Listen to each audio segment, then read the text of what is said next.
It was a few years ago when I was in Costa Rica that I went to this little surf town with world-class surfing where the waves were super strong and the vibes were really chill. I was at this little surf beachside bar at night, and I wasn't drinking at the time, but I wanted to grab some dinner. The food was very fresh there, and they had live music. And I was well into my reality shifting journey to where every day I would record my observations, my explorations, and everything was just really exciting because it was like I could shift in and out of different parallel streams, and I loved it. I walked in this bar and I ordered my food, and the band was playing, and I looked around at the crowd, and all of a sudden I noticed something different. Everybody there was a creator subtype. Everybody there was awake and conscious.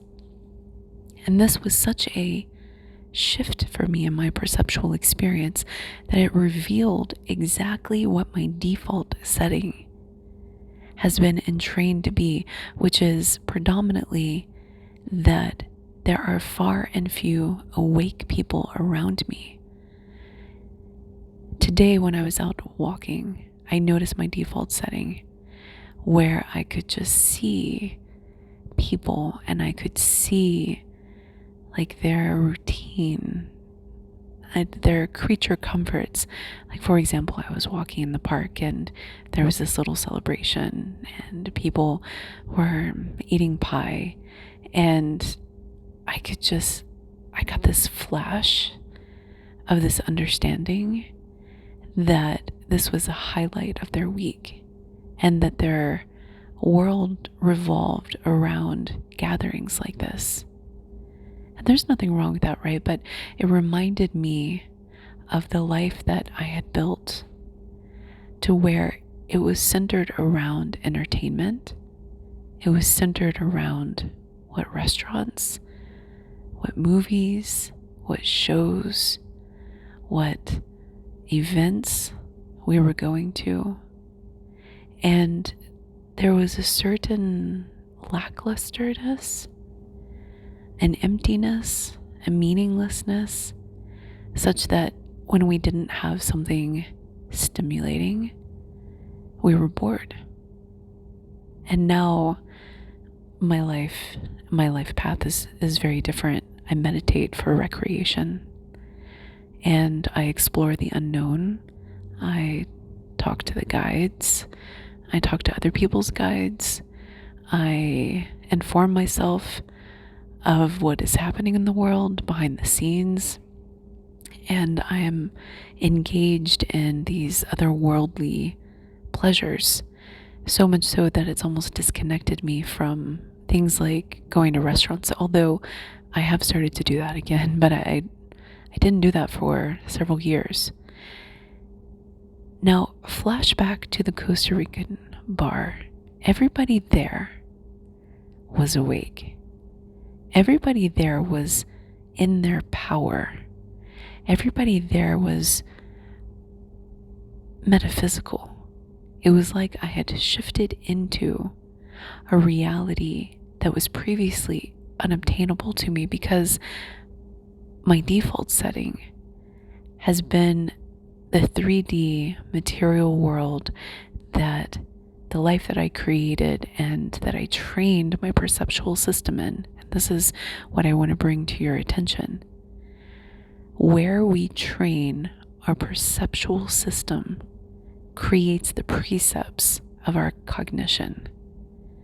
And because I came from a 3D unawake experience, I was super unawake when I started. That trained me in seeing the world a very specific way. So as a result, when I was in Costa Rica and I shifted into this other version of the bar, I couldn't maintain it. And it was this aha moment of understanding what it was like to want to be in a reality that is different from where you come from, but where you have to upgrade your cognition and you have to understand the realities that you've created in the past to understand how big that gap is. Because ultimately, I want to go to a reality where there are creators and there are co-creators and collaborators and friends that are awake and family that are quantum style. And like, this is a dream of mine, right? Okay, so I'm just gonna tell you a little surprise. It turns out that I have successfully been closing this gap, because now the reality that I exist in my day-to-day is actually mixed. I just heard from one of my family members tonight where we were talking about, oh my God, you're awake. Oh my God, when did you get here? and this family member got there before I did, and I was like, I'm late to the party. I'm just like figuring it out. And we have another close family member that is also awake, and now we're like excited, because I was like, I was hoping I would get here. I got a preview of this. Remember the preview Windows episodes? You get a preview, but it's elusive and it shows you what is possible, and then you work towards it. You have to shift towards it. And so in Costa Rica, I got another preview where I was like, whoa, this is intimidating. I'm like, it's kind of like going to graduate school and you're surrounded by really, really, really smart people. And of course, you're smart too. Otherwise, you wouldn't have gotten in, right? Or it could be like some other accomplishing position or job. The same effect happens. And this is the foundation of imposter syndrome, feeling like you're not good enough because all of a sudden you're in a different arena, you're in a different playing field. And I had that experience when I went to graduate school because I was so blown away by my peers and my colleagues that it made me feel very self-conscious. And they all felt the same way. This is the thing about imposter syndrome. Once you figure out that everybody's feeling the same way, it's kind of like, then you can laugh about it, right? So I had that type of moment when I was in Costa Rica where I was like, whoa, I'm not the only enlightened person in the room. Whoa, oh my God, what do I do? How does my hair look? Do I look? Oh my God, are they looking? No, nobody's paying attention to me. Okay. So what revealed itself to me, though, was how unfamiliar that felt because of this default setting. And then I went back into this 3D type of existence where nobody was awake, and my perceptual system reverted back. And I actually found myself, I hate to admit this, but I have to, the shadow work journey, this is part of it, radical honesty. I felt more comfortable slipping back. I felt more comfortable because nobody could see me, and therefore I couldn't be judged, and I wasn't comfortable expressing myself or being weird. And it felt easier in some ways because I could be complacent. I had time to figure things out. I didn't have to perform. I didn't have to be my best. I didn't have to be accountable. Nobody would hold me accountable because I was the one that was holding everybody else accountable. You see, it's like this weird superiority thing where it makes you feel better inside because you're feeling insecure. And as a result, I attracted people that I could always teach and partners. And then I would be frustrated because I didn't have equal relationship partners in my life. So this is a gilded prison that I created for myself. This illusion of superiority that was actually just a fictitious thing in my mind that was hiding my true feelings of deep inadequacy, insecurity, and complacency. So when I realized that, I thought to myself, I have to overcome this, because otherwise the end of the road is that I'm alone and I'm alienated, and I'm surrounding myself with people that never feel like they can stand next to me and that I can stand next to them. And at the end of the day, that's what we all want, I think, at least. Maybe not, like if you have a Jesus complex or a martyr complex, this type of psychology is kind of par for the course. It's actually needed for you to play that role. And there are people that believe that they're the second coming of Jesus and play the sacrificial martyr role. And I believe that that's important because they catalyze a certain group of people. They are the shepherd. And so they attract people that are looking for that type of dynamic. It's all purposeful and valuable. It's just understanding where you fit in and why you fit in there, and if that's actually a good match for you. For me, I have this secret desire, and you might as well, to play, to experiment, to build worlds, to build societies, to build systems and novel technologies with other enlightened beings and people that are in the know and people that have their own abilities. And I love helping people to shine a light on those abilities and to lift people up with the understanding that they're not always going to be a student, right? It's like there are some teachers that always want students around them and never let their students surpass a certain level because they have to maintain this teacher role. And I don't take that approach. In fact, for creators retreats, psychedelic retreats that I have planned in the next year or two, I've talked to some of you about this, bringing you down to Mexico and participating in this.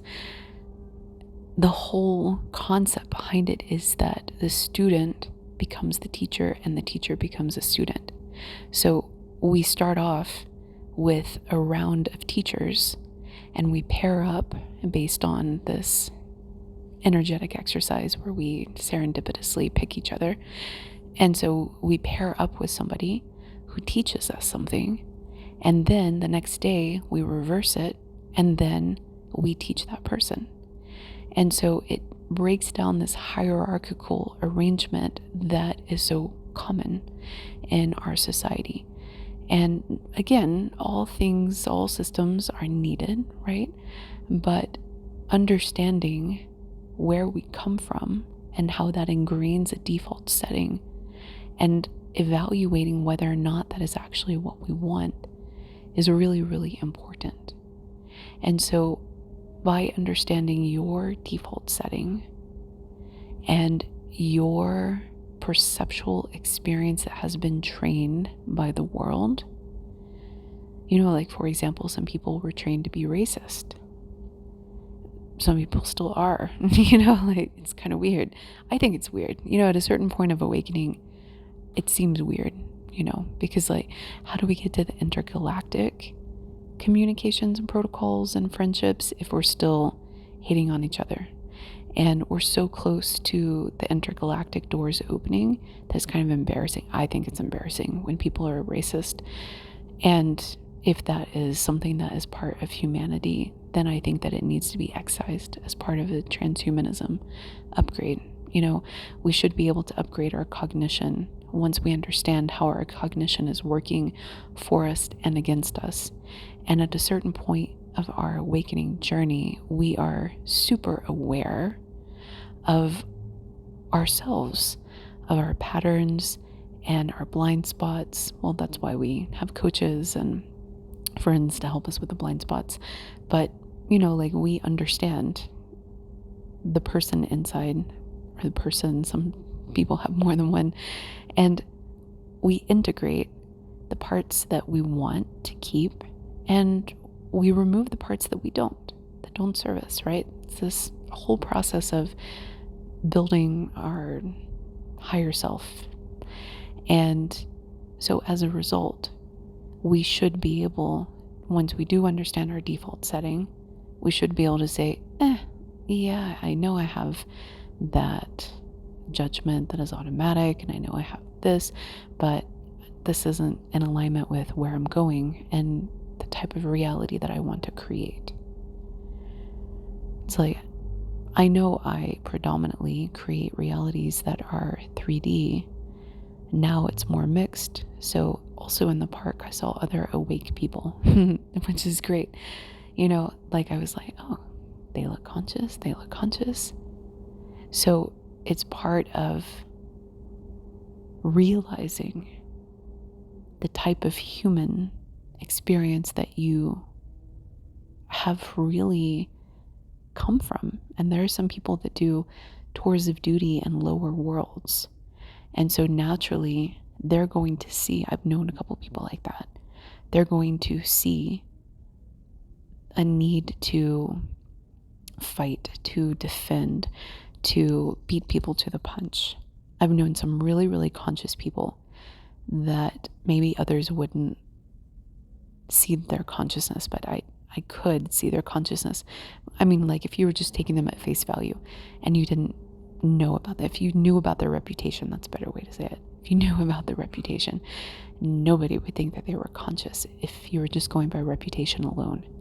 But when you got to know them as an individual, you could actually really see that they were incredibly awake, but it was the circumstances that they were embedded in and continued to build a life in that created the need for them to punch first, or to strike first, or to, whatever it was. Like I've known some people in some pretty dark, illegal facets of the world, some life paths that, you hear about in the news. And of course, we didn't have a conversation about it, but you pick up on things.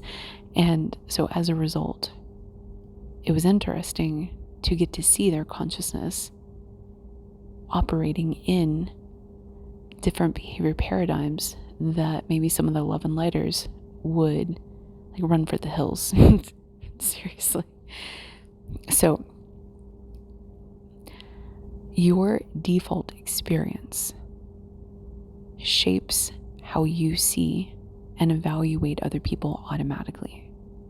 So understanding that is a key to understanding whether or not your realities that you're building are actually working for you.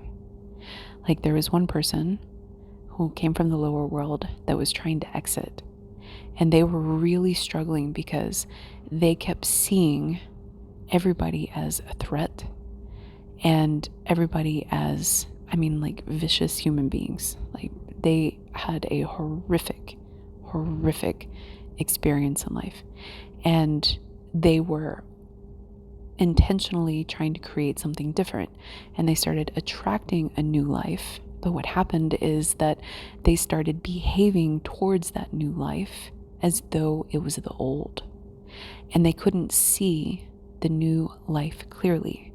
They couldn't, because of that projection. This is also the foundation of projections, and I mentioned this in the last episode. Because that default setting was so ingrained, it created almost like this shield over their eyes, or like this pair of glasses, and it filtered all of the way that they saw the new people. It created a filtering effect to where they were suspicious of the new people and they couldn't trust the new people, and et cetera, et cetera. So what ended up happening is that they actually repelled their new life away from them because they were trying to recreate the old. And this is the power of the default setting. And when you're not aware of it, especially if you're unconscious and you are oblivious to this effect, you're like, whoa. And then you feel like a victim. We've all been there. There's no judgment. I was there too at some point. But then you feel like a victim and you don't understand why your life is falling apart and why it seems like you have these great opportunities coming in, but then they just literally blow up in your face, or they walk away, or, it's like I described it as receiving a Christmas present from the universe only to have it explode as you're unwrapping it. And so this is what happens when you don't understand your default setting and when you don't intentionally work on it. Because when you start shifting into new realities, they will spit you out if your default setting is also not upgraded. So listen, I am a reality shifting coach, and if you would like to explore your default setting and how you are creating your realities and the gap between your highest timeline and your present one, feel free to reach out to me. You can email me at sacredjourneyproductions@gmail.com.